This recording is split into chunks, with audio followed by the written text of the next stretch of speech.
Sekarang kita mau ngomongin salah satu film Netflix ya. Nggak baru-baru amat sih, tapi masih agak baruan lah. Beberapa minggu lalu dikit ya. The Good Nurse, temennya The Good Doctor kan? Dan tentunya film ini menarik karena dua aktor utamanya nih. Ada Jessica Chastain sama Eddie Redmayne ya. Dua-duanya pemenang Oscar guys. Film ini didirect sama sutradara bukan orang Amerika ya, Tobias Lindholm. Dia ini nulis itu si Mads Mikkelsen yang mabok druk. Ceritanya adalah seorang suster baik hati diperankan oleh si Jessica Chastain ya, namanya Amy. Dia ini bersahabat dengan suster yang baik hati juga. Bukan suster kalau laki-laki. Bruder gitu. Orang salah ya gitu. Ya. Lupa aku. Iya kayaknya sih. Male nurse.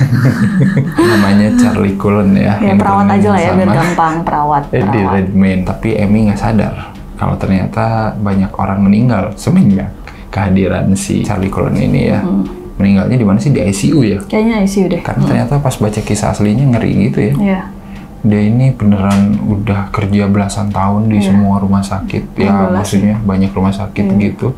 Dan katanya korbannya banyak banget. 400-an kalau nggak salah. Iya, silent killer.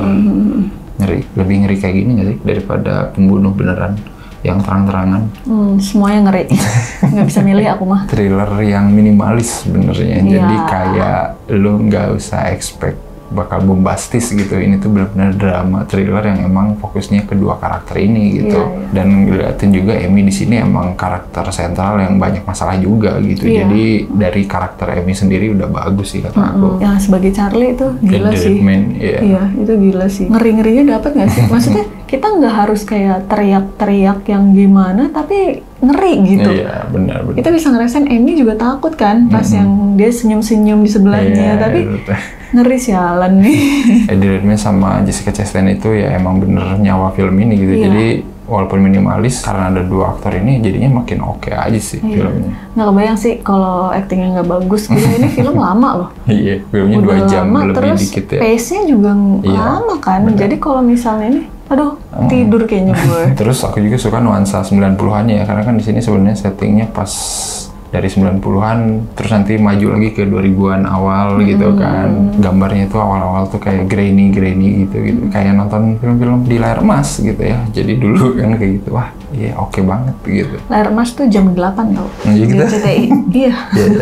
Aku nggak tahu sih, aku kan dulu masih kecil banget. Tapi kamu yang ngomong barusan, yang ngebuka. Kan cuma dikasih tahu. Balik lagi treatment sutradara juga menarik ngeliatin kalau si Charlie Cullen ini ya emang seorang psikopat ya, tapi kita nggak pernah kayak diliatin langsung gitu, ngeracunin infusnya. Iya, bukan itu kita nggak dikasih lihat nggak sih? Iya, tapi lewat penyelidikan, lewat ini gitu, jadi kayak mengarah ke situ gitu. Kita nggak boleh dikasih tahu modus operandinya kapan gitu, cuman diliatin kayak gini aja gitu aksinya. Tapi di sini lebih kayak ngeliatin ekspresi muka dia sih, yang bagus banget ya. Kan tahu kan yang openingnya yang ada yang sekarat itu, terus kayak zoom in gitu, lama banget ke muka dia gitu. Tapi dan dia tuh kayak agak panik gitu. Iya, kayak agak panik gitu, tapi kita tuh kayak tahu, kayak udah dikasih tahu nih orangnya gitu, cuman ya lu diajak buat cari tahu sebenarnya dia tuh gimana sih gitu perasaannya gitu dalamnya. Ini sih salah satu memorable aku sebenarnya. Pas ditanya polisi, kenapa kamu ngelakuinnya? Dia cuma jawab gini, dia didn't stop me. Jadi kayak kayak nggak ada perlawanan. Ya udah orang gua nggak diberhentiin, gua nggak ada yang berhentiin gua, ya udah gua buru-buruin orang aja gitu. Jadi kayak sialan, itu psikopat gila. Mungkin they didn't stop me juga kebalik lagi, bukan cuman ke arah pasien kali, ke pihak rumah sakit juga kali ya. Maksud aku juga itu kayaknya ke rumah sakit sih. Jadi kayak di sini juga nggak ada yang bisa bikin dia di penjara kan, dari yang sebelum-sebelumnya maksudnya. Dan itu ngeliatin juga sih bobroknya institusi kesehatan ya, maksudnya di satu sisi kayak lempar tanggung jawab gitu. Nggak mau jelek nama rumah sakitnya nggak mau kayaknya. Jelek. Juga nggak mau tanggung jawab lah, pasti keluarga kan nuntut dong kalau pasti bakal gede banget. Banyak banget kan yang mati, bukan cuma 1-2 orang kan.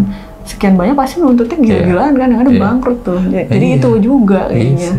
Ya tapi gila kacau ya, itu berapa belas tahun di Amerika. Sebenarnya itu yang lebih disturbing sih kata aku ya. Ketika institusi paling besar tahu ada yang salah tapi dibiarin. Anjir, momen yang paling heartbreaking yang itu sih, yang baru punya anak ya. Aduh, waduh, kacau sih itu kacau banget. Udah aku duga sih pasti bakal mati, tapi iyalah pasti. Aduh, anjir, maksudnya tidak tahan pas momen yang suaminya baru datang gitu sama bawa bayi. Terus bayinya dititip dulu gitu, digendong. Gila. Di sini kan dibilang si Charlie itu pas udah ketahuan nih sama Amy, wah dia masukin insulin ke dalam infus gitu. Terus si Amy kan pergi kan ke toko storage gitu. Terus dia ngecek-ngecekin ternyata ada yang bocor gitu kan. Itu aslinya gimana nggak tahu. Cuman kenapa dia masukinnya ke kantong, nyuntikinnya gitu. Soalnya kan sebenarnya kalau di dalam infus itu ada injection site gitu loh. Jadi ada bagian karet something yang kita kalau nyuntikin itu nggak bocor gitu. Jadi lebih rapih malahan ya. Kenapa ya? Nggak tahu. Aku nggak ngerti sih yang itu sebenarnya. Apakah efek dramatisasi gitu? Biar ketahuan gitu biar kayak wah ternyata gitu ya. Iya nggak ngerti sih. Jadi pas gini kan bocor ya. Dia gini ya bocor gitu. Kan kalau dilihat dari Amy nemu kayak gitu berarti kan random. Mungkin ya itu. Karena kalau pasien ICU, kan di sini diceritainnya kayaknya ruangan ICU ya. Ruangan ICU itu pasiennya biasanya ya itu aja, lebih sering yang lebih dipantau itu ya. Mungkin ya itu bakalan mati semua kali. Iya, jadi kayak semuanya aja kali ya dites. Jadi kayak udah aja.